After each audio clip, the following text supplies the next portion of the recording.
Alhamdulillahi Rabbil Alamin, wal 'aqibatu lil muttaqin, wala 'udwana illa 'alal zalimin. Ashhadu an la ilaha illallah wa ashhadu anna Muhammadar Rasulullah.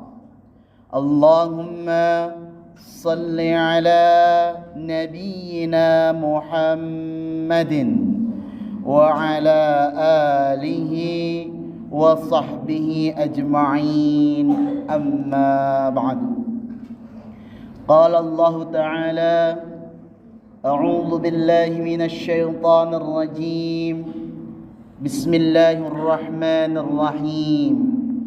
Ya ayyuhalladzina amanu taqullaha haqqa tuqatih wa la tamutunna illa wa antum muslimun.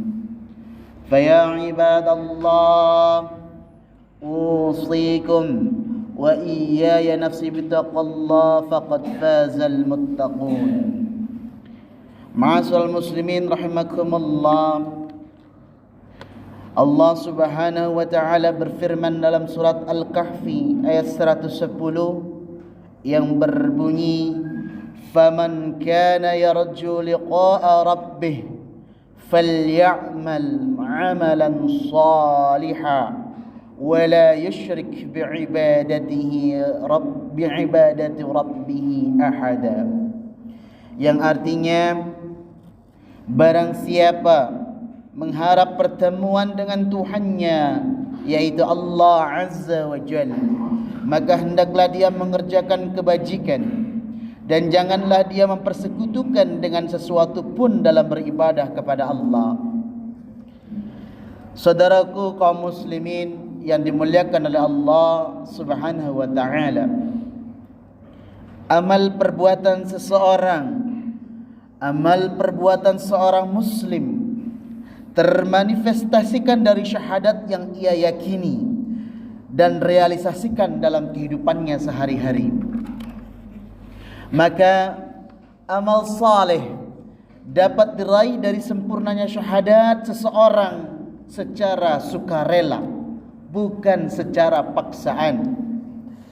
Ma'asyiral muslimin rahimakumullah, kalaulah kita rasakan sekarang kita bersyahadat memeluk agama Islam karena Islam kita Islam biologis, Islam kita Islam keturunan, Islam kita Islam nenek moyang, yang mana perbedaan antara Islam biologis dengan Islam yang mendapatkan hidayah dari Allah, atau Islam yang mencari secara pribadinya atas hidayah Allah, adalah Islam biologis adalah dia senantiasa tidak mau belajar akan Islam itu sendiri. Namun berbeda dengan mereka yang mendapat hidayah dari Allah, atau ia mencari hidayah hingga mengucapkan syahadat secara sempurna. Mereka mengucapkan kalimat syahadat, dan setelah syahadat ia belajar tentang agamanya. Ma'asyiral muslimin rahimakumullah, maka tak jarang ketika kita melihat mereka yang mendapat hidayah dengan syahadat sempurna lebih pintar daripada kita yang Islam biologis, dari bacaan Qur'annya, dari fasahah kalamnya. Bahkan kalau kita diadu untuk membaca Al-Fatihah, kita yang Islam biologis dengan mereka yang baru mengucapkan syahadat sebulan, 2 bulan, 3 bulan, mungkin lebih fasih dan lebih pintar, bahkan bisa mentafsirkan bagaimana surat Al-Fatihah tersebut.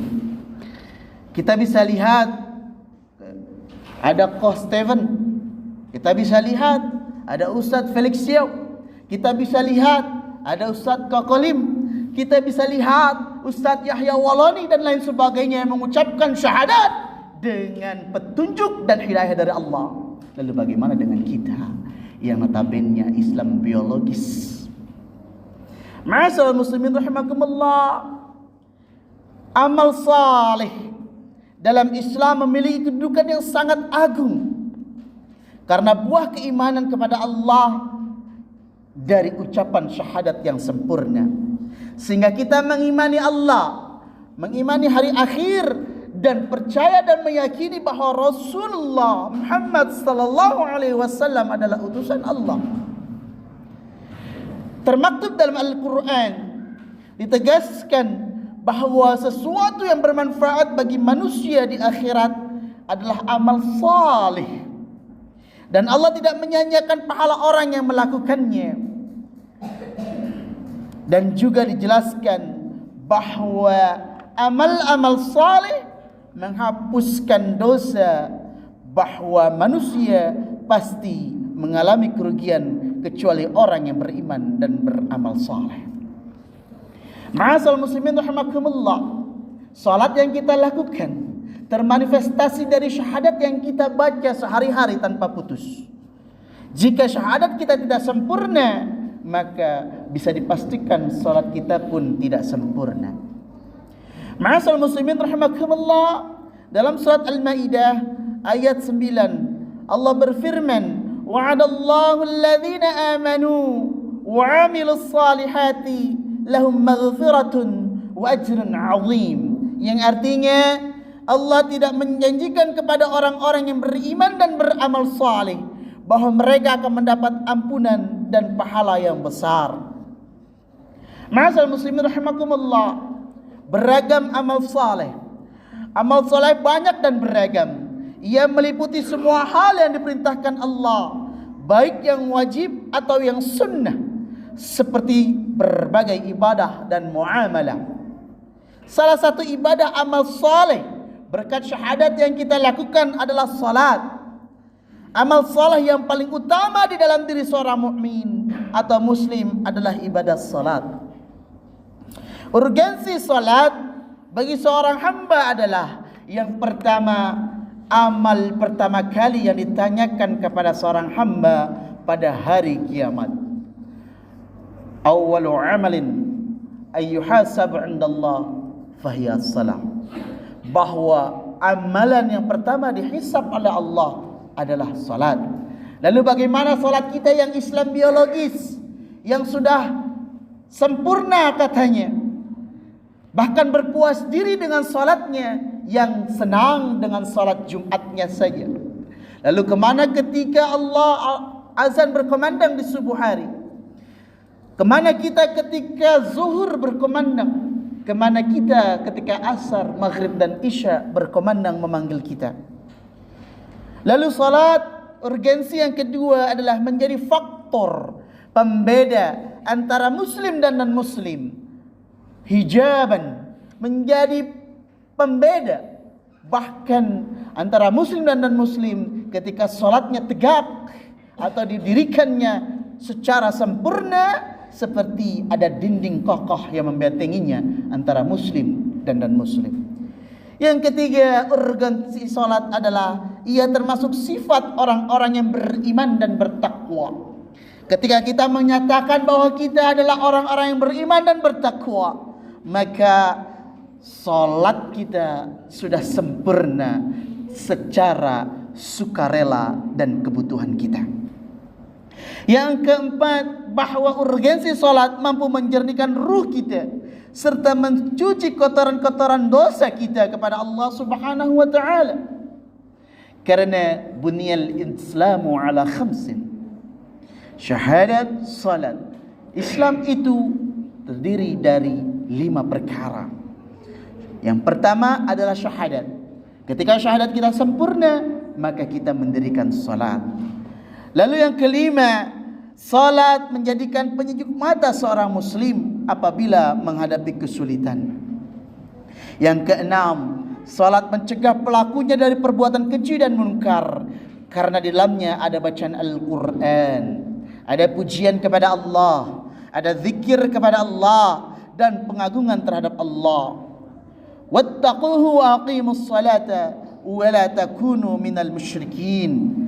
Dan bertakwalah kepada Allah serta laksanakan salat, dan janganlah kamu termasuk orang-orang yang menyekutukan Allah. Surat Ar-Rum ayat 31.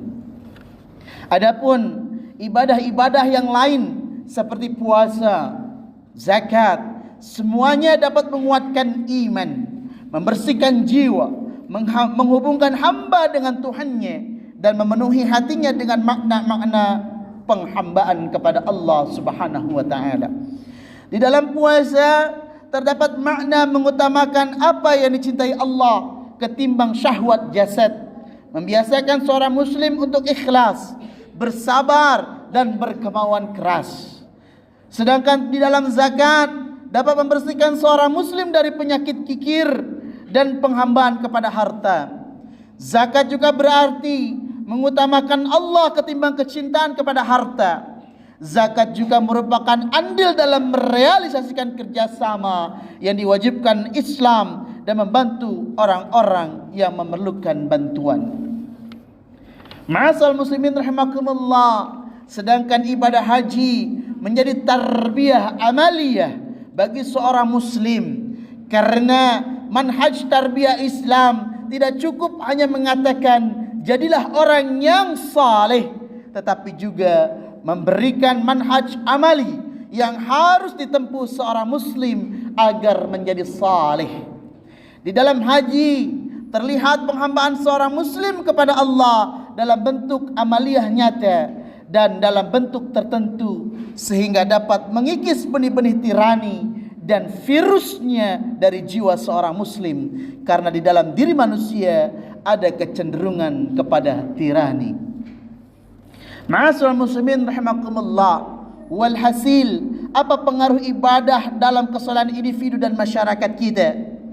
Yaitu mampu membersihkan jiwanya, menguatkan kesadaran bahawa dirinya selalu diawasi oleh Allah Subhanahu wa taala dalam semua keadaan, dan meningkatkan rasa takutnya kepada Allah dan tidak berani melakukan berbagai kemaksiatan dan hal-hal yang membahayakan manusia, dan bersegera melakukan kebaikan. Tidak diragukan lagi bahawa masyarakat akan berbahagia apabila jumlah orang-orang saleh yang takut kepada Allah ini makin banyak. Dengan makin banyaknya orang-orang saleh dalam masyarakat, maka makin banyak pula kebaikan dan makin kurang pula keburukan. Maka ibadah dalam Islam membuat individu dan masyarakat sangat bermanfaat, sehingga menjadi baldatun tayyibatun wa rabbun ghafur. Dimulai dari masyarakat, lalu muncullah sebagai pemimpin kita dan mewakili kita di pemerintahan nanti. Wallahu a'lam bishawab. Barakallahu li wa lakum fil Qur'anil 'azim wa nafa'ani wa iyyakum bima fihi minal ayati wa dzikril hakim wa taqabbalallahu minna wa minkum tilawatahu wa innahu was-sami'ul 'alim. Wa qulu qali hadza fastaghfirullahal 'azim innahu huwal ghafurur rahim. Allahumma shalli 'ala